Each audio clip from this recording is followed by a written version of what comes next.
Yeah, what a privilege and a great opportunity to.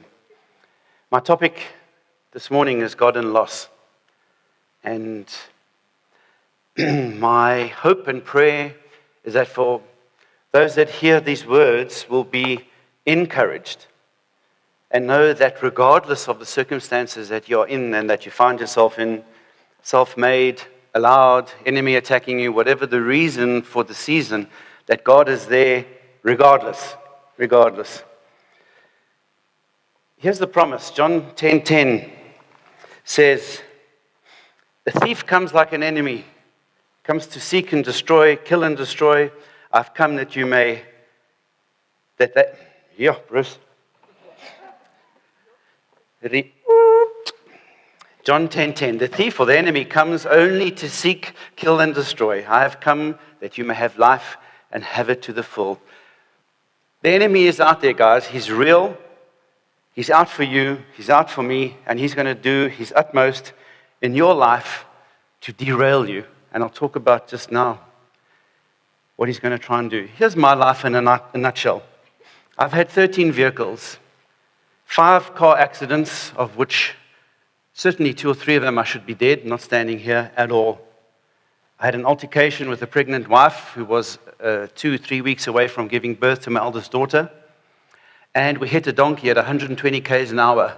The donkey got flung off the side of the road and hit a guy off his motorbike that was on the other side. No loss of life, baby fine, car totaled. The start of my car journey. I had another car incident where my brother, Grant, I went to fetch him at high school, and I didn't see the red robot. There were jacarandas in Pretoria. T-bone on the side. My brother ended up on my lap. No loss of life. Totaled car. I've been hijacked. 2000, I think it was, coming home and entering my driveway, and I was accosted by 5 people in a car. They wanted my car. They took me with them in the car. They beat me up severely. They broke my jaw, broke some ribs. I had a gun thrust down my throat. I had a whole entourage or barrage of racist comments struck at me. And to cut a long story short, 2.5 hours later, they left me for dead on the side of the road. I'm alive. I got into superbike racing. I've had 4 superbikes in my life. I've spent a lot of time on the track. I've had 2 significant bike accidents where, again, the first one, 120 k's an hour as a pillion riding up the back of somebody else's motorbike. Bodies in the air. I've had a major accident on the track where I had my front wheel taken out by somebody that didn't know how to corner properly. 160 k's an hour, hit the kitty litter, woke up in hospital, broken bones, collarbones, shoulders, wrists, ankles, off. I should be dead. But God. As a pilot, I have, as a pilot in command, had a plane crash. Coming into land in an aeroplane, 3 people on board, had an engine failure. Put the aeroplane down in the bush, and I had a decision to make. Trees, open area. Guess where I went for? No. As a pilot in training, you always go for the open area. I went for the open area, and as we landed, everything was fine. Next moment, plane spun around. In the grass and the path that I'd chosen was a tree stump this high, and it took off the right wheel. And when you're coming into land, you're doing 150 k's an hour, and we spun around. No loss of life, no bodily injuries, but God, total plane. I have survived 3 serious skydiving incidents as a skydiver, all of which I should be dead, but God. The last one, many of you might know the story. I ended up with a broken back, was picked up in a millie field, rushed to hospital, and Dr. Vlees Versace, with fingers the size of pork sausages, wanted to operate on my back, and I had this little voice saying to me, "No, Bruce." I got led to another hospital. The testimony of God's grace and goodness, to this day, with a broken back, I have not been operated on for that back problem. In hospital, I had faithful friends. They came to pray for me, they touched me, and God healed me. I've got the before and I had them. They're now missing in all the moves subsequently. The before and after shots. And I should be today paralyzed in a wheelchair. Firstly, dead. Secondly, paralyzed in a wheelchair from the waist down. And here I stand, but God.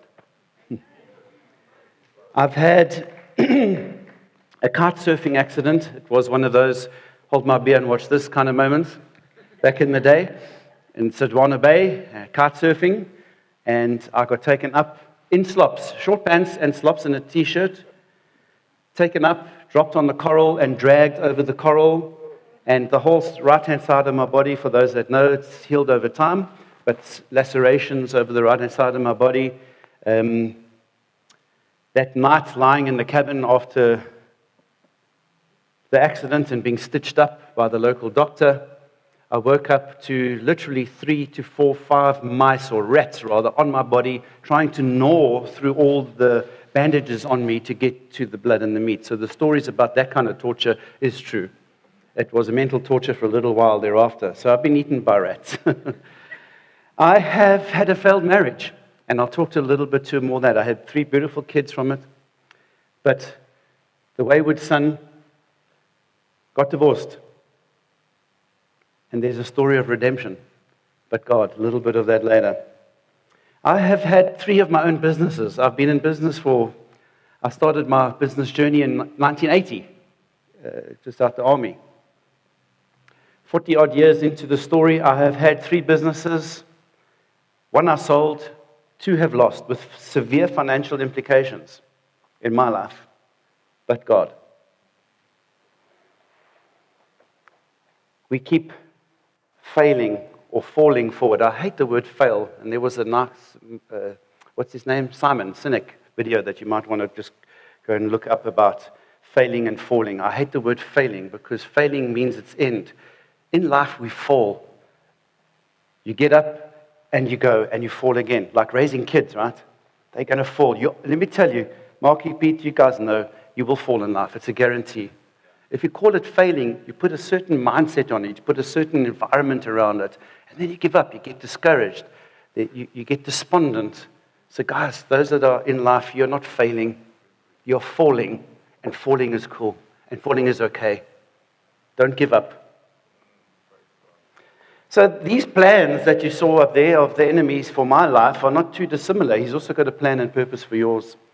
And what the enemy is trying to do is install what I call the FUD factor. F-U-D, fear, uncertainty, and doubt. And if he can sow those into your life, if he can get you fearful, if he can get you uncertain about business opportunities, about your family, about your finances, about how to raise, about the things and stories in your life, he's one. If he can get you to doubt any of that, did God say, did God speak to your life about Siavikela, multi-locking, Pete? Did he talk to you about, doubt, if he can sow doubt in your life?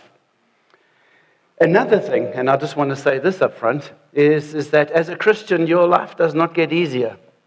When you make that commitment, you say, I do. Not the marriage kind, but the covenant relationship that you make with God. When you say that, you're not out of his sights. In fact, you're more there in his sights. Why? Excuse me. Because you become a Christian. Because as a Christ follower, you resemble and you have the fingerprints of God on your life. And guess what? That God is you. It's you. He hates you so much that he wants you to trip up. He wants you to rinse. He wants you to get back to that place where he can leave you alone. He wants to know that when that final day comes, when God comes, that you're not going to go to heavenly places, that you're going to go elsewhere. And his plan and purpose for your life is sin, destruction, fear, uncertainty, doubt, that he can get you in the camp and keep you there because he has God. He doesn't want you to go to heaven. He knows the outcome. He's going to work tirelessly in your life to get you back to sin. And what we're doing in this world is sin management. We've got to manage our sin because he's going to come at us in so many ways. And my encouragement is, know your enemy. Know your enemy. And there's so many stories about that. 1 Peter 8 verse 5. Be sober-minded, people. Be watchful. Your adversary, the devil, prowls around like a roaring lion seeking someone to devour. And your name's on his list. My hope today, like I said, is that there's some encouragement, that there's nothing that is currently doing in your life, nothing that has happened in your life, nothing that is going to scare God away from you. Lisha mentioned it up front. He's going to pursue you. He loves you. He gave his life for you. Even Richard Askham, when I was that filthy sinner, which I'll tell you about a little bit now, when I was in that place, he still loved me. He still pursued me. He still had a plan for me. He had a purpose for my life to be here today, to be able to give onder andere a testimony of what he has done in my life. But when you're in that place, know that there's nothing that you can do, say, are doing, have done, will do, that is going to turn him and make him stop pursuing you. There's no distance that you can run away from God. You can keep running. You can keep going down avenues, going down paths in your life. He will pursue you. He will get you. He's got your name. Surely goodness and mercy shall follow me all the days of my life, and I shall dwell in the house of the Lord forever. Repeat one of those hallelujahs, man. Hallelujah. And just as an encouragement. So, I thought in my life that I'd lost God. That the things that I was doing and the places that I've been in my life, that God wasn't interested in me. FUD, doubt. Does God love you? Does he? As a youngster, some of you have heard my story before about being at school, Afrikaans boy, or an English boy going to an Afrikaans school, being beaten up because I was different, and an Afrikaans boy becoming an English boy again, and being beaten up and pursued, and stuff like that when I was in school. At an early age, I knew that my life was going to be different. I suppose we all do that. We've got, the world's your oyster. I'm going to go out and take charge and do whatever I can. And you see where the emphasis is? On the wrong syllable. I. It was on me. I was in charge. I was going to do my life. I was going to do businesses. I was going to make a success. I. The unholy trinity. Me, myself, and I. Okay. The world's my oyster, and I'm going to sit out. And they wrote a song for me. I did it my way. Yeah. That was my mantra. I wanted to rule the world. What are we going to do today, brain? Or Pinky. What's the Pinky in the brain? Take over the world. Yes, that was my my turning point. I remember this with all the trauma, of my youth with me. I was so clinging onto God. At high school, I reached out to him in a desperate way, and I was praying, and I had these little books that we would get and do little scriptures every day. And I got to a point where are you? The stuff in my life is not stopping. It's getting worse. The little school stories I'll tell you about now. But the moment, one of the defining moments where I gave up on God was when he didn't give me something that I wanted. I pursued him. I prayed. I was on my knees. God, help me. Take me away from this stuff. I don't know what's going on here. And there was a competition in those days, and you could win a 50cc motorbike, which was big news in those days. And I did a contract with God. I said, if you give me this motorbike, if you orchestrate things in such a way that I get this motorbike, I will commit my life to you forever. But if you don't, me and you are done. Literally. Guess what? I didn't get the motorbike. I even had this vision in my mind that if I got it, I was going to get a sticker made for the back and it was going to say, Lordy 50. Whatever that meant. I don't know, but it was my commitment to God, right? Needless to say, I didn't get this motorbike. And I consciously made a decision to turn my back on God. And I walked away. He kept pursuing me. Some of the stories some of the things that you were there. He loves me. And I'm so gracious for that. I tried to escape my life, and I threw myself into so many different things. At school, it was music. We came from a musical family. I had a bit of music ability, and I chucked myself firstly into the pipe band at school. And that was one of the escape routes that I had. The pipe band became a god in my life. And in 1980 till 2005, I chucked myself headlong, hook, line, and sinker into pipe band. Let me tell you, those days, it was all about music, women, sex, drugs, alcohol. That was my life. Half of my life, standing here, I'm nearly 60. 30 years of my life was spent in a debaucherous environment because I walked away from God. He was still there. He still kept me alive. He still helped me through all those times.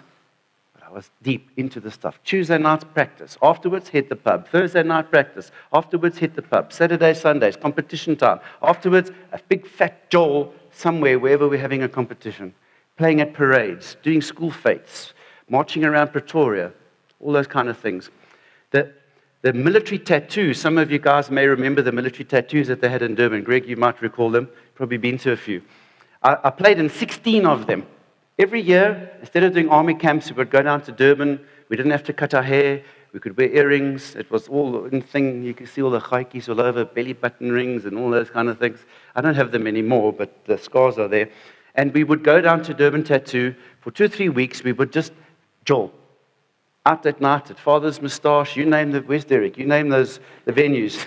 We've been there. Pete, you would also know a lot of them. Eh? We grew up in those days. And it was just a drunken, debaucherous time, having a fat Joel on the back of music, because I threw myself into something that wasn't helpful for me. God didn't want that for me. He may have wanted it, but not the debauchery that went with it. Also at school, I threw myself into another stream of music. I was in the choir, So here's the thing. Here's the thing. Our schoolmaster was a rather effeminate kind of guy, and he had astigmatism. So if you were associated with this person, you were gay. And we wore dresses. A kilt. It's only a dress if you wear underwear. Otherwise, it's a kilt, right? There, I just divulged the secret. Any of you were wanting to worry about and asking those questions? Yes, it's true. And so I chucked myself into more music. I got involved in plays. So I was doing operettas. And before my voice broke, I had female leading roles in operettas and plays. So the stigma, right, about you gay. You're gay. So, effeminate bandmaster, operettas. I was in the choir. Plays, school festivals where we'd go out and compete. So drama in my life. I chucked myself into this environment. And boy, did some of the drama stick. As you can probably know and tell. But God demonstrates His own love for us in this. While we were still sinners, and Christ died for us. In all this, when I was walking away, when I was living the right life of Riley, God was still there. He demonstrates His love because He sent His Son. And I want you to hold on to that, because that's the truth. As a Christian, you know this, right? That even whilst you were all in that, He loved you and He forgave you. Music, sticking with the music theme. I then started I joined a rock band because I could sing a little and play guitar a little. And can you just imagine a rock band? Here I am married, 3 kids at home, starting a rock band. I eventually took over because that's what sevens do. We like to, I didn't know about sevens in those days, but you just got to be the boss. I had my own businesses, everything was me, edifying myself, glorifying myself. So I took over the running of the band. And we played around town. We had the band's name was Curfew, Cold Brew, Super Brew, Cold Brew. It was all brew, it's like, and the life continued. So besides the pipe band and all the businesses and stuff like that, at Friday nights, Saturday matinee, Saturday night and Sunday matinee shows, 4 gigs a weekend, playing in a rock band, glorifying who? Not God, having a fat Joel, wine, woman, and song, married, but God. Immoral behavior. There is hope, guys. There is hope. I appeal to you, therefore, brothers, by the mercies of God, to present your bodies as a living sacrifice, holy and acceptable to God, which is your spiritual worship. Do not be conformed to this world, but be transformed by the renewal of your mind, that by testing you may discern what is the will of God, what is good and acceptable and perfect. I am sure there are areas in your life that you haven't handed over, areas in your life that you might be struggling with, areas in your life that are causing you to sin, areas in your life that are causing you to stumble. But God. I mentioned just now, I've had 13 jobs in my life. I've had my own businesses. I've traveled the world. I've lived in Mauritius. I've lived in Durban. I've lived in Cape Town. I spent an inordinate amount of time in Taiwan, Hong Kong, all under the auspices of these jobs that I had. The thing I'd like to leave you with in this statement is the vision for your life should be bigger than your natural ability to fulfill it, with God on your side. Because that mantra was mine. My vision was huge, but it was in my power. I was being glorified. I wanted this. I, as I've mentioned before. In 1994, somewhere around there, I left corporate world and I said, I can do this. I'm going to start my own business. I had 3 kids, and I named the business after my kids, DNR Computers, Darren, Nicole, and Ryan Computers. And off we went. On my merry horse, and we went down on this journey. I still on my own mission. I'm going to make this work. And we were probably about 15, 16 people that I employed. Because, when you start your own business, you're not going to be it. This is what's going through your mind. I'm going to have the financial accountant. I'm going to have the driver. I'm going to have the tea person. I'm going to have the salespeople and a director. And I'm going to have, and this team just grows and grows and grows. Crash came. 2000. Toast. Lost truckloads of money. I had a business partner who was a dentist, orthodontist. He was the silent partner. He was the financier. He lost more than I did, but we lost a truckload of money. And some lessons that I learned there. Well, firstly, the consequence of that was we had a house that we converted into offices. And during the breakup of my marriage, I went and moved in there for a season. And one of the offices became my room and was all my clothes and stuff to live with at this house. And let me tell you, the evil manifestation that came upon me from that time, I remember waking up at night with all the stuff going on in my life, all the music, all the debauchery, all the alcohol abuse, the drugs, and all the things that were happening in my life. I would wake up at night, and I would literally see prints as I'm being bounced on my bed, demonic presence bouncing me, waking me up at night, and I'm elevating, and I'm being bounced on my bed. And you wake up, and you look up, and on the corner of your helmet, there's like a demon, and he's spitting his tongue out at you. There's that evil manifestation. You go cold. You turn this way and you see snakes in the spiritual realm. You see these big fat snakes coming at you, like these ill intent. I was so fearful. There we go with the fear, uncertainty, and doubt. Many nights I would go outside and sleep in my car because I couldn't take what was going on, and I felt that in a smaller little container that it would be free. It worked for a while. Very uncomfortable sleeping, but a man entered my life afterwards. He happened to be a family member on my wife at the time's side. I love him dearly. He was a very godly man. He was an ex-IBM director, and he came into my life and he started helping me and guiding us in the business. We closed the business anyway, but the principles of his biblical heart about, you open this Bible and there's just so many nuggets, so many principles about how to do business. And he had put together a course at IBM called The Fundamentals of Management, which we still do today, and it made me a lot of money over the years. But he was the guy that taught me how to do business from the Bible, from the principles of the Bible.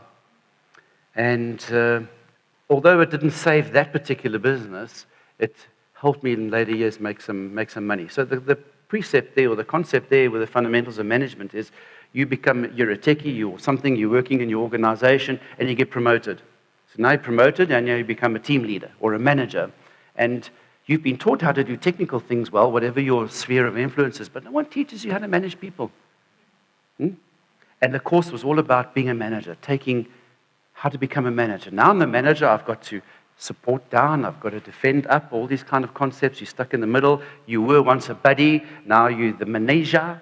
What do I do? How do you manage those relationships? Do you go to the brides? Do you, all those kind of things? You've now were a chum, and now you've got to discipline the person. What now? So the biblical principles, the biblical heart, and all those kind of things. He's still alive. He's an older man in his 90s now. And Dennis, I love you dearly.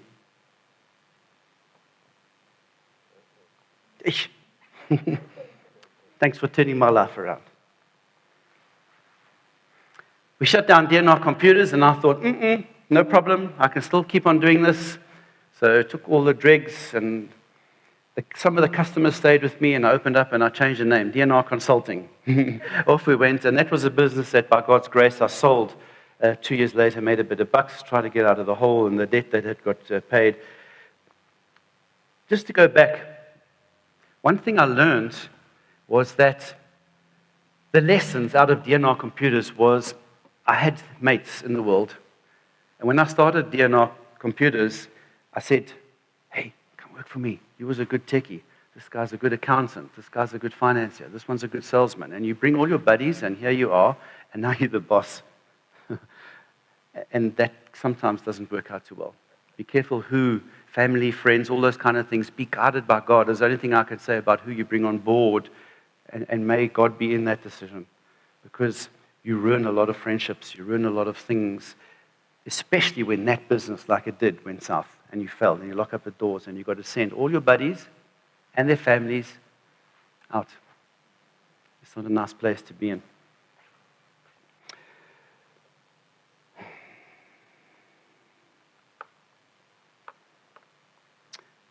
Surely, goodness and mercy shall follow me all the days of my life. And I started reading my Bible again. I started believing again. I started believing that there is a God out there somewhere.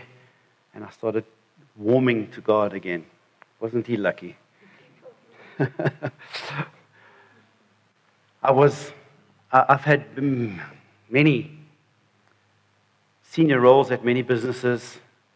I was director of companies, some that closed, some that worked, some that are still going today.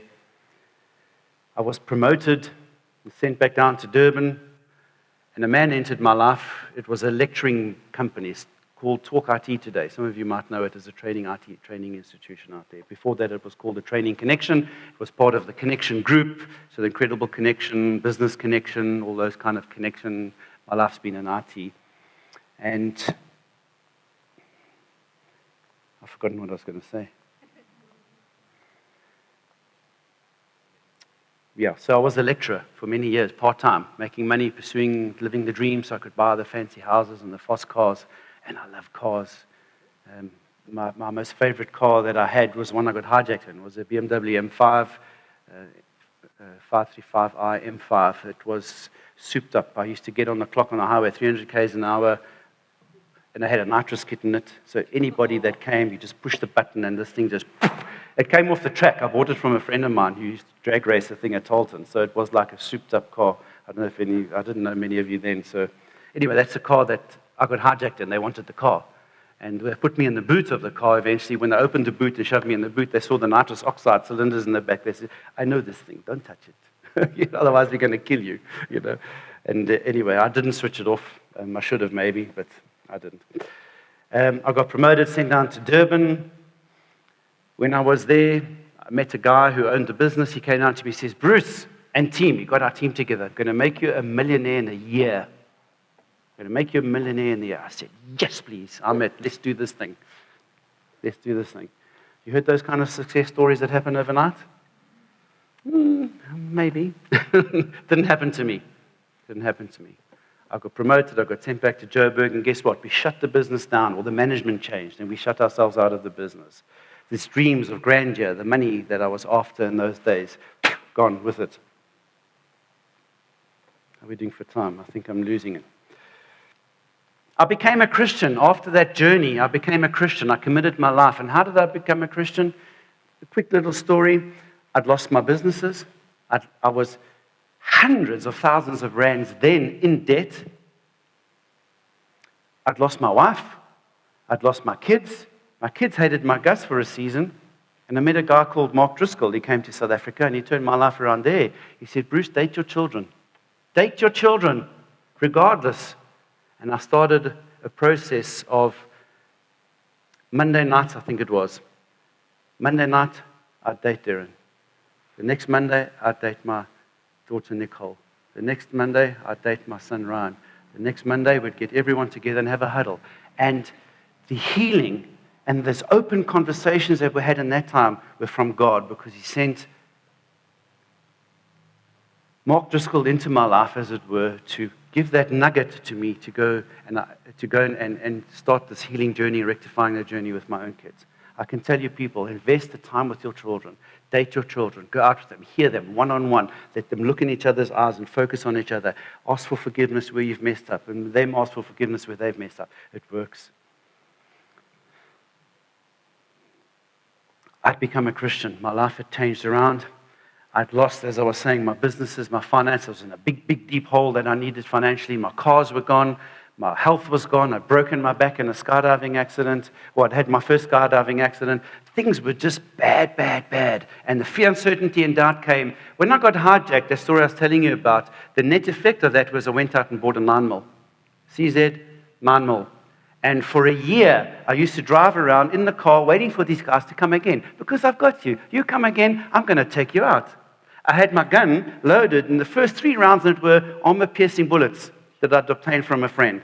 And I used to sit with this cock gun in between my leg. When I stopped at a robot, I'd take it out and I'd point it at the door. Come, because guess what's going to happen? Bullets are going to go through the glass, go through the metal, and you are going to die. Why? Because you're coming after me. Fear gripped my life. Uncertainty and doubt gripped my life. I was living in fear. I couldn't go anywhere. I was always on guard. Like, how far away you take me? Who's coming towards you? Where's the car? Who's coming? Can you imagine living like that after being hijacked in your life? In fear at all turns. And I remember at one time I was turning off, going back onto the highway, and a taxi or something cut in front of me, and I took the gun out the window, and I was about to pull the trigger, and God arrested my heart and said, Bruce, what are you doing? What are you doing? Anger. Fear. I put it away. I still got the gun. I haven't touched it since. I've never been in my car with a gun from that moment.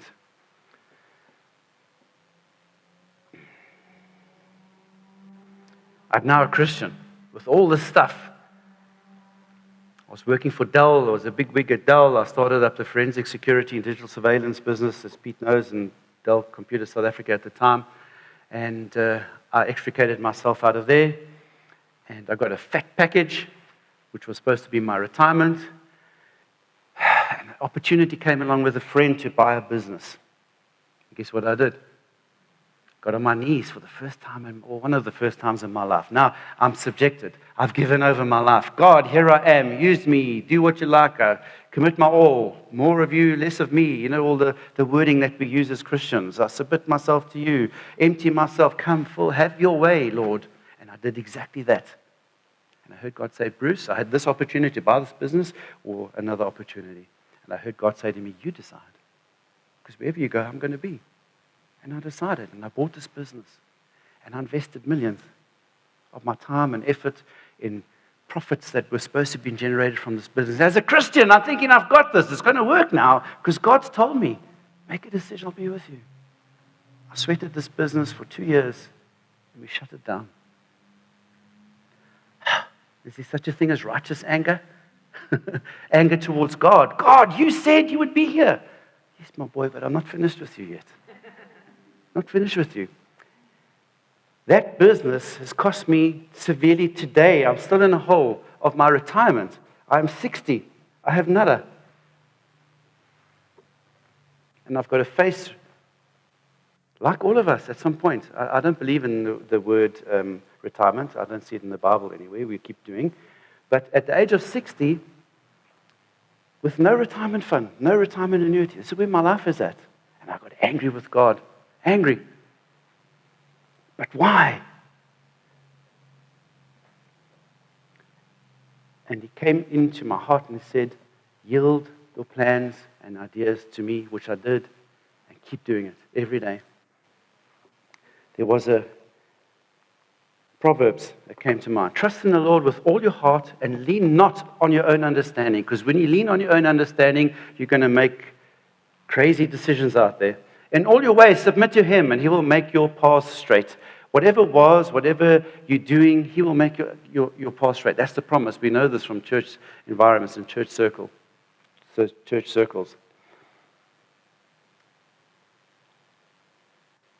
skydiving accidents, the burglaries. I got so invested. And here's a nugget, I think. when you take God off his rightful place in your life and you fulfill it with something, things are going to go right. You're losing focus. You're going to go 1 degree off and you're going to go off at a tangent. As a Christian, we do this. Skydiving in my life became a God. I took him off and I used to eat, drink, sleep, repeat. Eat, drink, sleep, repeat, skydiving. Every weekend I would go. Friday night, pack up your bags, head off to the drop zone, stay there Friday night, Saturday night, Sunday, go and jump, come back. It was so bad that I even got my kids involved, because when I got divorced, I had my kids on one weekend, off the next, off the next. And I would take my kids, all of them jumped. Because why? Dad's got an addiction. Dad's got an issue. Never mind the relationship. It was all about doing what I wanted to do, and my kids just come and support me. Wicked, crazy stuff that went on. I remember a spate when I was living in a place called Strelitzia Garden Village in Fourways or Ramburg somewhere. I got burgled 3 times in 4 months. I'd come back from the drop zone, front doors open. What's going on? 9 miles out. Right, what's going on here? House is empty. The last time they took everything but the curtains and the big furniture. TVs, hi-fis. And as a sound guy, I had fancy hi-fis, all the NAD systems and all that kind of stuff, because that was my life at the moment. It was my life. It was all about that money and power. Burglaries. God, why? God, why? The last skydiving accident, and I'll sort of close with this because I can see we're running out of time. I've got so much to say, so little time. I was lying in ICU with a broken back, and I had 2 friends, 2 black ladies that I love with all my heart still to this day. They came into the ICU, and I just remember through the drugs and through the clouds, lying there with all the machines that I go bing and boing and doing all the things that they need to do to check you out. They came in, and the nurses went crazy. You're not allowed to be here. How did you get in? What's going on? They just said, shh, leave it alone. And they came into my little cubicle where I was. They drew the curtain, and they grabbed my hands, and they prayed. And they prayed, probably 20 minutes. They prayed and they prayed. They started speaking in tongues. They were speaking in their own languages. They were speaking and praising, giving glory to God. In that moment, whilst they were there, whilst they were doing and praying for me, there was a fire that came upon my body, a fire in my back. They prayed, and I started crying, and I just said, Lord, just help me, forgive me. I receive your healing.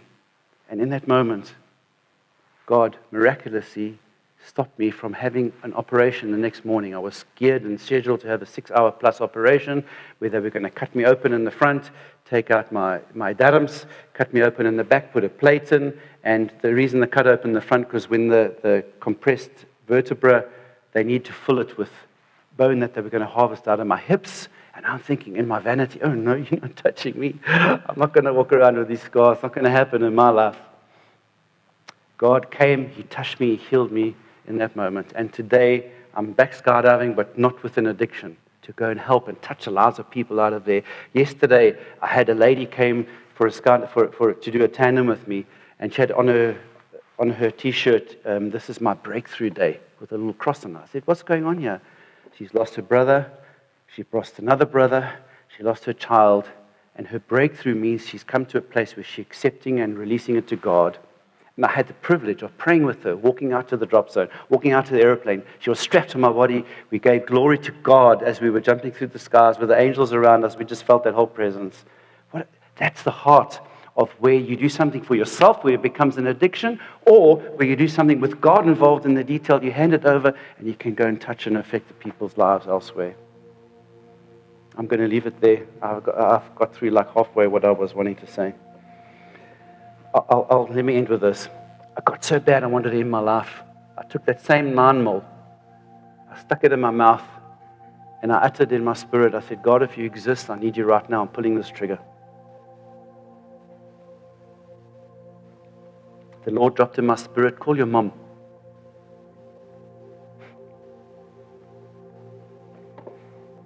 I called my mom. She said, my boy, I knew you were going to call. I've been expecting you.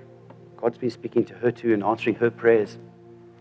I drove from Joburg to Hartbeespoort Dam where they lived, and on the way there was more cows, there was more motorbikes, there were taxis, there were I think the enemy was doing his utmost to take my life before I could get to my mom. As a believing Christian, he's been praying for her children and praying for her son all the time because he knew what was coming. I got to my mom's house. We locked ourselves, we put ourselves in a room, and 2 hours later, I had a deliverance of note. All the stuff in my life, the womanizing, the drugs, the alcohol abuse, the debauchery that I had brought onto myself, there's connotations, and we can speak about that another time. In the spiritual realm, you receive. When you're born, you have a spiritual inheritance from your mom and dad, and the stuff that you do in your life, every person you've been with, every woman you've slept with, every guy you've been with, you receive in the spiritual realm from that person. My body was full of junk. My life was full of junk. My spirit was full of junk. In that moment, like this, God wiped it out. He obliterated it. He forgave. He set me up for victory in that moment. My life turned around. In that instant, I knew, like I knew, Jesus Christ of Nazareth, who came in the flesh, died for me. He forgave me. Here I am, but God. And I want to tell anyone out there, regardless of the situation you're in, regardless of what you've done, regardless of what you're doing, and regardless of what you still have to do, you are covered by the blood of Jesus. His blood was not spent in vain. He loves you. When you feel like giving up, when the stresses of life come, as they will, I promise you they are, we need to take moments like this. We need to take moments of reading our Bibles. We need to take moments of being in community with people to arm ourselves, to give ourselves courage, to give ourselves resilience, to give ourselves a fortitude to stick it out. Because enemies are going to come to you like he did to me, and he said, "It's worth it, Bruce. You are useless. You've done so much bad stuff in your life. You're a nothing." He's going to sow doubt in your mind. He's coming with that message. If anyone out there today, don't let the enemy lie to you. You do not have the right to give up. You do not have the right.